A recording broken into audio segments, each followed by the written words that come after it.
বাইরে তখন মুষলধারে বৃষ্টি, চারপাশ ভিজে একাকার, অথচ পুলের ভেতরে চলছে দিব্যি সাঁতার আর খেলাধুলা। কারো গায়ে পড়ছে না বৃষ্টির পানি। কিভাবে সম্ভব?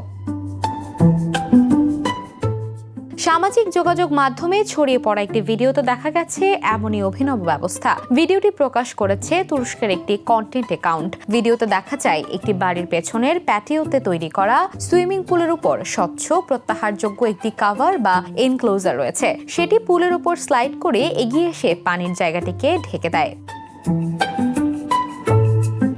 এরপর বাইরে যখন প্রবল বৃষ্টি শুরু হয়, তখনও পুলের ভেতরে থাকা শিশু ও বড়দের খেলাধুলায় কোনো বাধা হচ্ছে না। কেউ পানিতে ভাসমান খেলনা নিয়ে খেলছে, আবার কেউ সাঁতার কাটছে, অথচ কাভারের বাইরে অবিরাম বৃষ্টির পানি পড়তে দেখা যায়।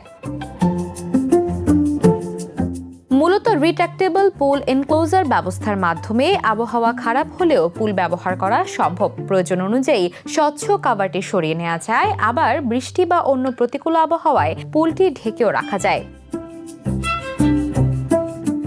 ভিডিওটি প্রকাশের পর দ্রুত ছড়িয়ে পড়ে সামাজিক যোগাযোগ মাধ্যমে। নেটিজেনদের অনেকেই এমন ব্যবস্থাকে পুল ব্যবহারের চমৎকার সমাধান হিসেবে দেখছেন। বিশেষ করে বৃষ্টি বা খারাপ আবহাওয়ার কারণে যারা সুইমিং পুল ব্যবহার করতে পারেন না, তাদের জন্য এমন প্রযুক্তি বেশ আকর্ষণীয়। বাইরে যত বৃষ্টি হোক না কেন, পুলে নামতে আর অপেক্ষা করতে হবে না। স্বচ্ছ ছাদ নামিয়ে নিলেই ভেতরে শুরু হতে পারে সাঁতার আর pool party. Desk report, the news. দেশে দেশে সবার সাথে দ্য নিউজ।